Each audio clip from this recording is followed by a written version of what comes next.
All right. You can see the wave from a distance, but that is, unmistakably Donald Trump. So I kind of guessed it right, that I thought I had seen that. So he's there now. What happens from here is anyone's guess tomorrow for the formal arraignment, whether you like the former president, dislike him, think this case goes too far or not far enough, depending on your point of view. It is an historic first in this country, a former president who is being indicted on criminal charges. In fact, we're told better than 30 such counts that they will go through item by item tomorrow. The political fallout of this, of course, is fast and swift. Not only do we understand that the Trump campaign has raised more than $7 million since word of this indictment first came down. Others say as much as $10 million. Hard to prove one way or the other. But it has, depending on the poll you want to pay attention to, even boosted on the surge that he was enjoying before this indictment came down, that his support is growing all the more among the so-called Republican base. Asa Hutchinson is among his potential challengers in that Republican race. The former governor of Arkansas formally announced this past weekend that he, too, is the candidate for president and joins us right now. Governor, good to have you. Always good to be with you, Neil.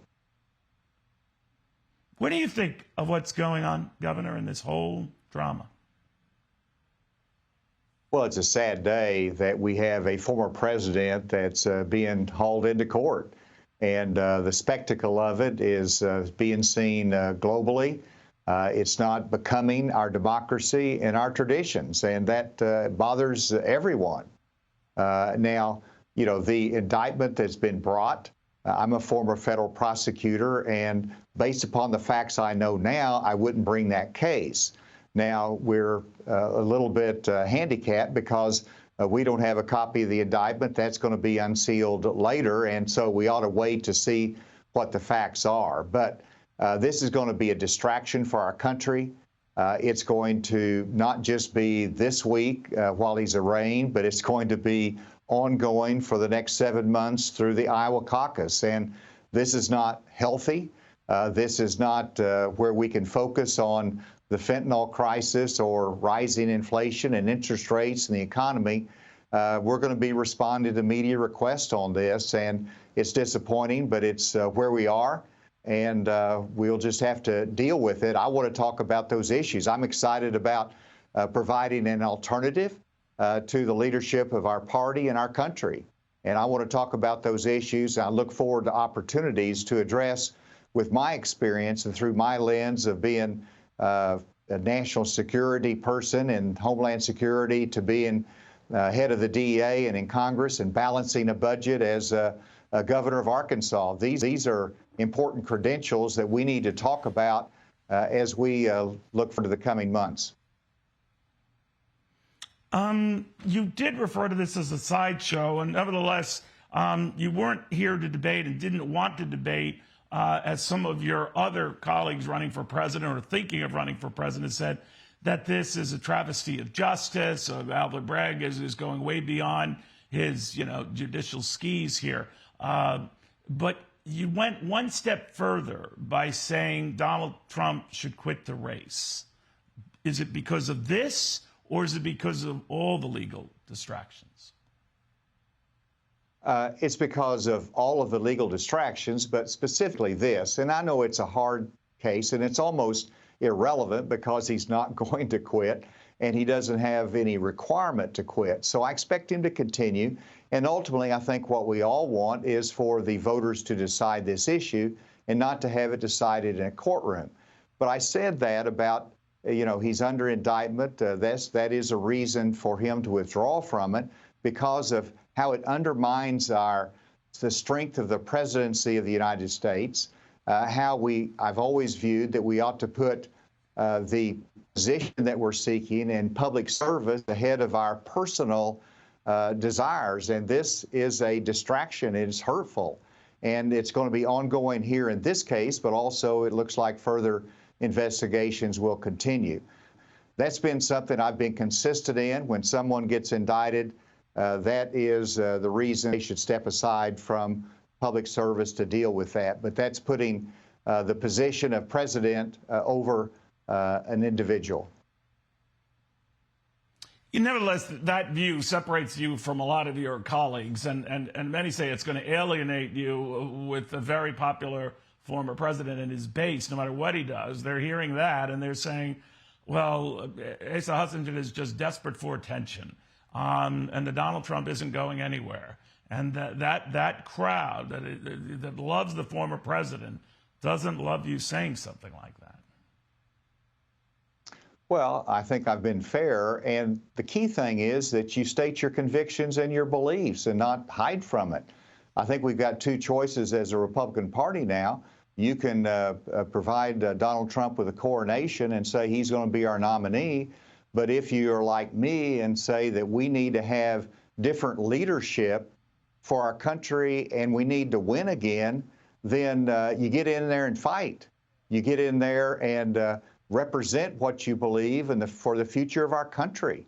And so that's what I'm doing. And I hope that we can come together as a party, which is critically important. But you've got to speak what you believe, and that's what I've said. And I think we need a new direction. Do you believe that the others who are almost to a man or woman, Governor, and really ripping the legal process here are doing it sincerely or risking looking like they're carrying Donald Trump's water?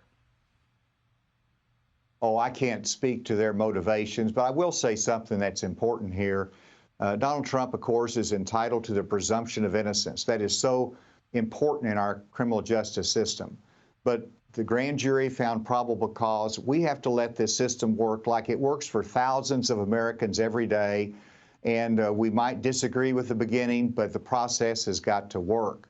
And we can't, while we are not having any confidence in Alvin Bragg, while we wonder about the motivation behind these charges, let's don't undermine our criminal justice system that really works well in the globe.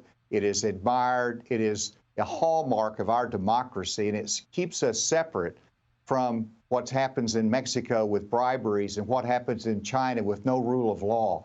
And so let's work to support it. Let's not undermine it. And I really think that's important during this time. Are you saying that because of these 30-plus counts to this indictment, there's stuff in there that we might not know, that these others might regret, saying, condemning this, this indictment when they don't know the facts? Well, I think it's always helpful to wait for the facts, and this indictment, I wish, would have been released early on so we could comment in a more knowledgeable fashion. But sure, we should wait for the facts. That's important. And then we don't have any choice but to wait for the system to work. He very well will be acquitted. He might have this adjudicated by a motion to dismiss. But regardless, the system's going to work. I was engaged during the impeachment trial of the President of the United States of America, and there was all concern about whether this is going to undermine our Constitution. In the end, the Constitution worked.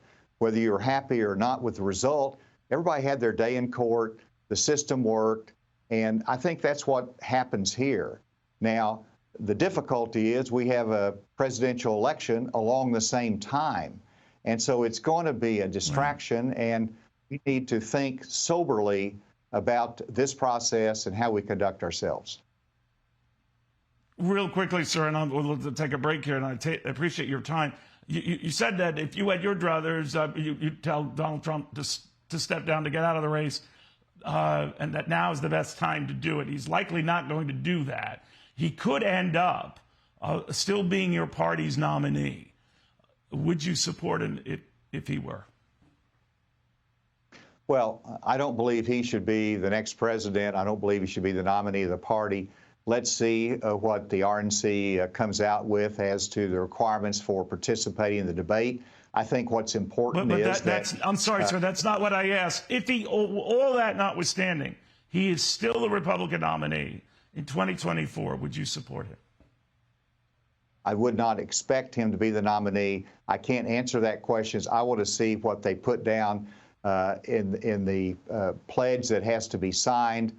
I obviously want to participate in the debate. I think there's ways that can handle. I don't want to have a third-party candidate out there. but I don't believe that Donald Trump is the right one to leave our country again. Got it. Governor, very good talking to you. Thank you very much. Asa Hutchinson, the former Arkansas governor, the latest entrant in the presidential sweepstakes for Republicans. He's just the latest. He will likely not be the last. Stay with us. Hey everyone, I'm Emily Campagno. Catch me and my co-hosts Harris Faulkner and Kaylee McEnany on Outnumbered every weekday at 12 p.m. Eastern, or set your DVR. Also, don't forget to subscribe to the Fox News YouTube page for daily highlights.